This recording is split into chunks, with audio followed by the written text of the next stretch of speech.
Bonjour à vous, auditeurs de Radio Arc-en-Ciel, amis du groupe Jésus est mon guide, à tous ceux qui nous écoutent sur YouTube et Facebook, pour cette séquence du lundi 6 septembre 2021 avec Luce. Aujourd'hui, nous fêtons Saint-Bertrand.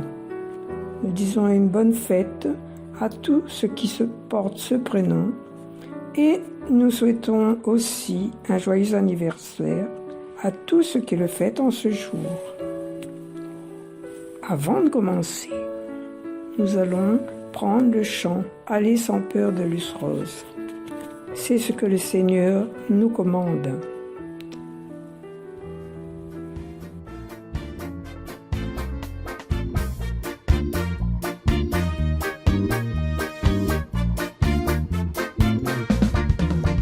Tu nous dis, Seigneur, allez sans peur, proclamer mon nom sur toute la terre. Tu nous dis, Seigneur, allez sans peur, porter la nouvelle et la paix à tes frères.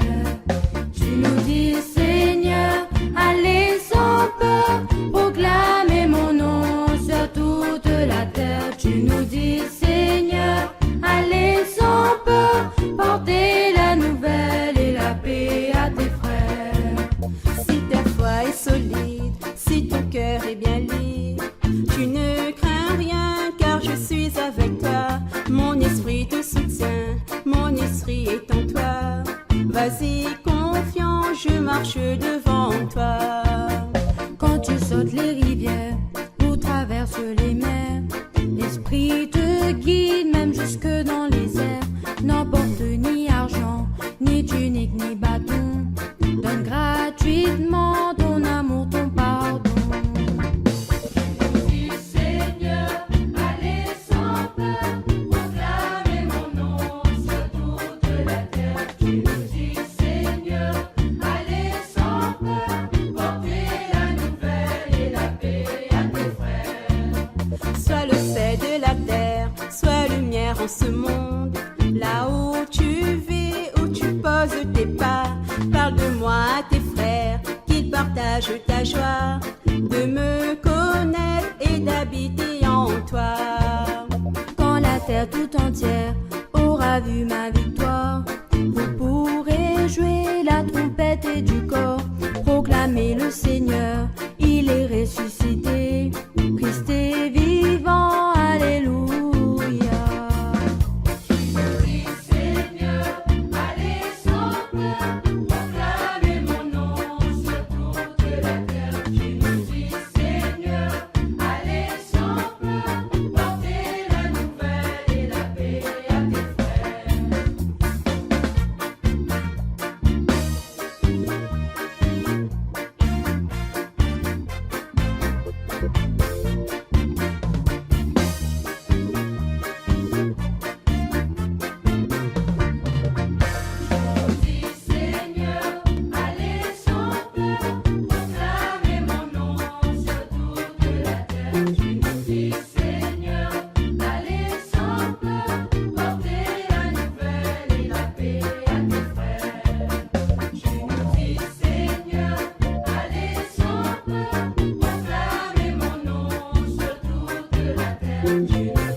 Lecture de la lettre de Saint Paul apôtre aux Colossiens, chapitre 1, 24-29, chapitre 2, chapitre 3.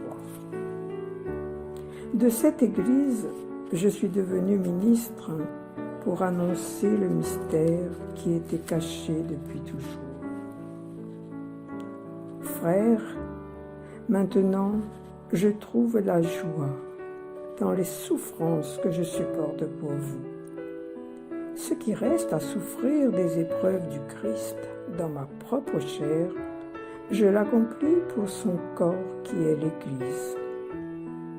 De cette Église, je suis devenu ministre et la mission que Dieu m'a confiée, c'est de mener à bien pour vous l'annonce de sa parole. Le mystère qui était caché depuis toujours à toutes les générations, mais qui maintenant a été manifesté à ceux qui l'a sanctifié. Car Dieu a bien voulu leur faire connaître en quoi consiste la gloire sans prix de ce mystère parmi toutes les nations. Le Christ est parmi vous, lui l'espérance de la gloire. Ce Christ, nous l'annonçons, nous avertissons tout homme, nous instruisons chacun en toute sagesse, afin de l'amener à sa perfection dans le Christ.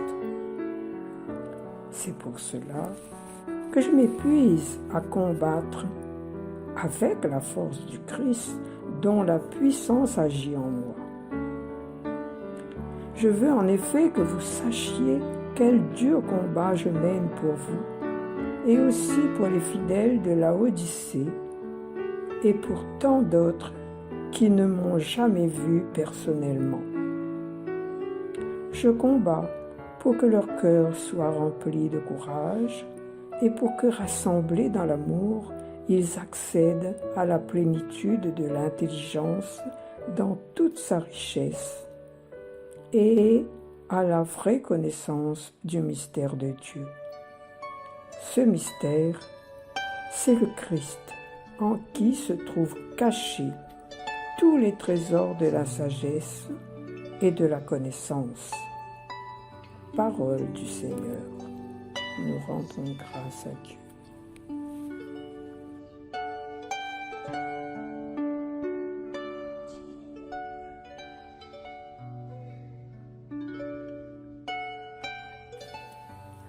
En Dieu mon salut et ma gloire,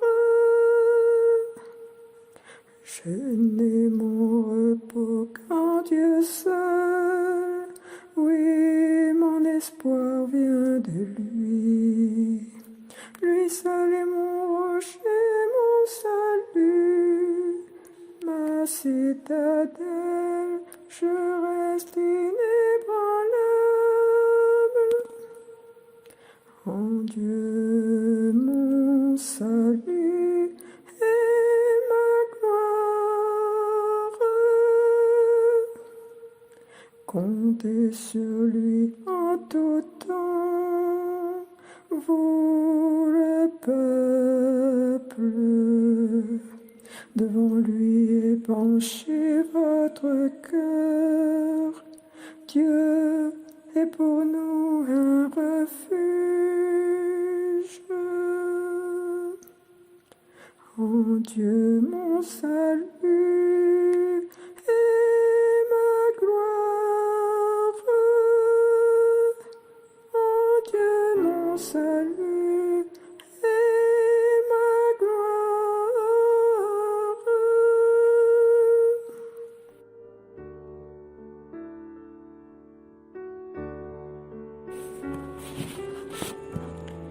Commentaire de la lecture de la lettre de saint Paul apôtre aux Colossiens, chapitre 1, versets 24-29, chapitre 2, 3. La lettre aux chrétiens de la ville de Colosse, qui se trouve dans la Turquie actuelle, fut rédigée en prison par Paul en même temps que celle dite aux Éphésiens. Cette église ne fut pas fondée par Paul, mais par l'un de ses compagnons, Épaphras, qui a annoncé l'évangile à Colosse. informé peut-être par Épaphras du trouble que jetait dans les esprits des chrétiens des gens qui enseignaient des erreurs, Paul rédige cette lettre pour rappeler les fondements de la bonne nouvelle. L'enseignement erroné des croyances et des pratiques juives de tendance ascétique qu'il combattait ôtait à Jésus-Christ sa place unique de seul intermédiaire entre Dieu et les hommes, de seul sauveur. L'apôtre, dans cette lecture, au verset 1, avait parlé d'une manière générale de son travail et des combats qu'il soutenait par l'efficacité de la puissance de Christ agissant en lui, afin de présenter tout homme parfait en Christ. Mais il voulait que les saints qui ne le connaissaient pas personnellement, qui n'avaient pas vu son visage, sussent aussi particulièrement le vif intérêt qu'il leur portait et comme son cœur les embrassait, ainsi que tous les autres. Il nomme spécialement et l'assemblée de Colosse et celle de Laodicée, comme ayant une grande part dans ses exercices d'âme, dans sa sollicitude et ses prières, dans ce combat qu'il soutenait pour elle. Les saints dans ces deux localités étaient exposés à de grands dangers. Ils couraient le risque de cesser d'apprécier la personne de Jésus-Christ. Nous pouvons bien voir, par la lettre du Seigneur à l'ange de Laodicée, que ces exhortations à tenir ferme le chef étaient bien nécessaires. Hélas, les Laodicéens n'avaient pas tenu compte de ce qui leur avait été dit et en étaient venus à se croire riches sans le Christ. L'apôtre, dont l'œil spirituel discernait l'état des âmes et voyait ce qui les menaçait, combattait avec énergie pour les Colossiens et les Laodicéens. « Je combats, dit-il, au verset 2 et 3, pour que vos cœurs soient consolés, étant unis ensemble dans l'amour, et pour toutes les richesses de la pleine certitude d'intelligence, pour la connaissance du mystère de Dieu, dans lequel sont cachés tous les trésors de la sagesse et de la connaissance. » Trois choses sont à relever dans ce que dit Paul ici. Premièrement, c'est qu'il soit consolé, encouragé et affermi. Deuxièmement, l'apôtre désirait qu'ils fussent unis ensemble dans l'amour, non pas simplement dans l'affection fraternelle, dans l'amour les uns pour les autres, mais dans ce qui est la source de tout vrai amour et ce qui seul unit réellement, l'amour de Christ.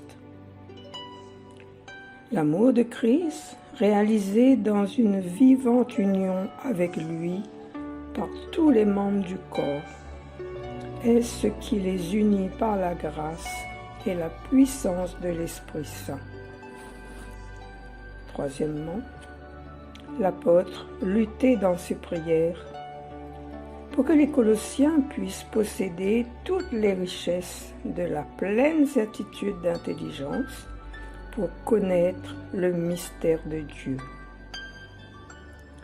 Le chrétien a besoin d'intelligence pour connaître la plénitude de la vérité divine dont le centre est le Christ. Pas l'intelligence pour connaître pas l'intelligence naturelle qui se livre à toute espèce de raisonnement et de spéculation sur les choses de Dieu et qui ainsi s'égare, mais l'intelligence éclairée par l'Esprit Saint et qui est toujours jointe à l'amour. Paul désire pour les fidèles de Colosse une pleine certitude d'intelligence, pour être assuré que le Christ et ce que l'on possède en lui sont bien la pleine et entière vérité de Dieu. Et l'apôtre s'exprime par ces mots: toutes les richesses. Quel trésor en effet pour l'âme d'avoir saisi le mystère de Dieu et d'en être pleinement assuré. Ainsi, ces trois choses sont l'encouragement qui affermit l'âme, l'amour dans l'union avec Christ qui la réchauffe, et l'intelligence de la vérité qui l'éclaire. La possession de ces trois grâces nous rend capables de résister à l'erreur qui ébranle, qui tend à nous séparer de Christ.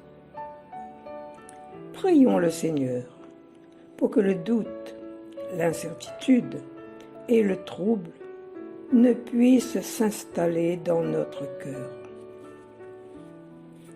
Ces trois choses devaient concourir à établir les Colossiens dans la connaissance du mystère de Dieu.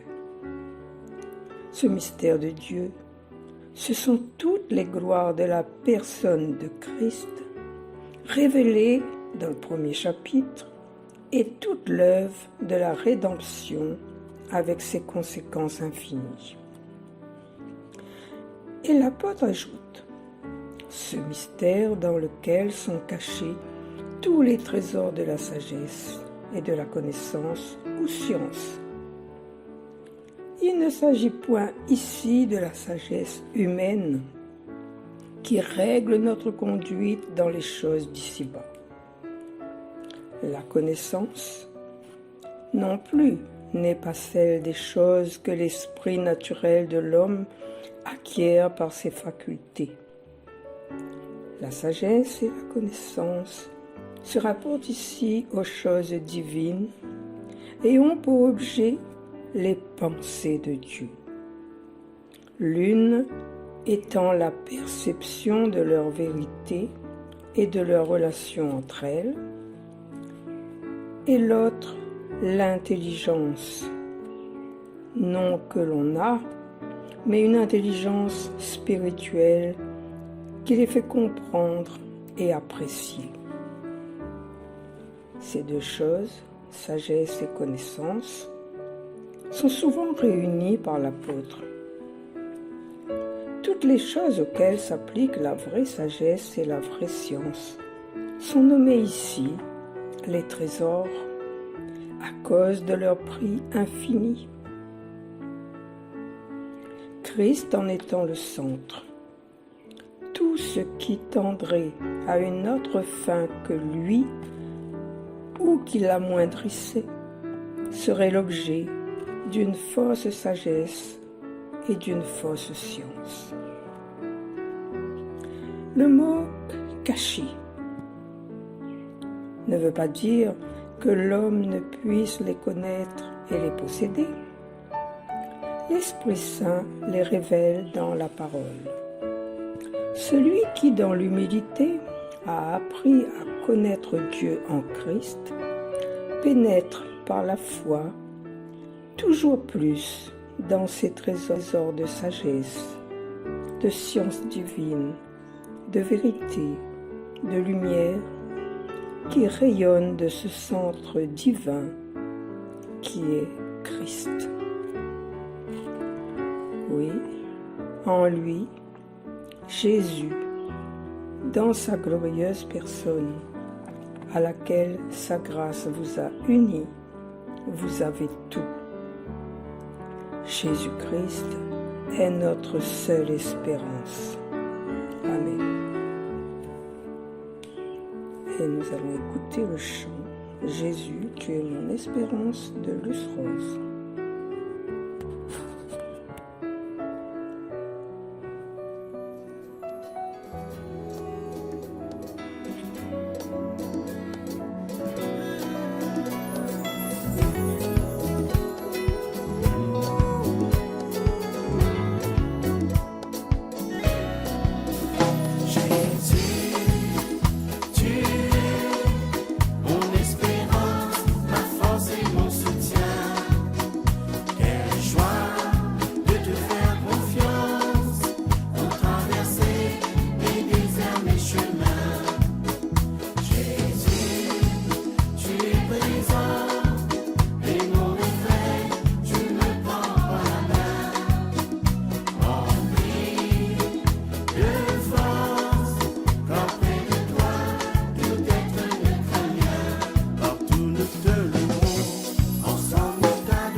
notre séquence se termine.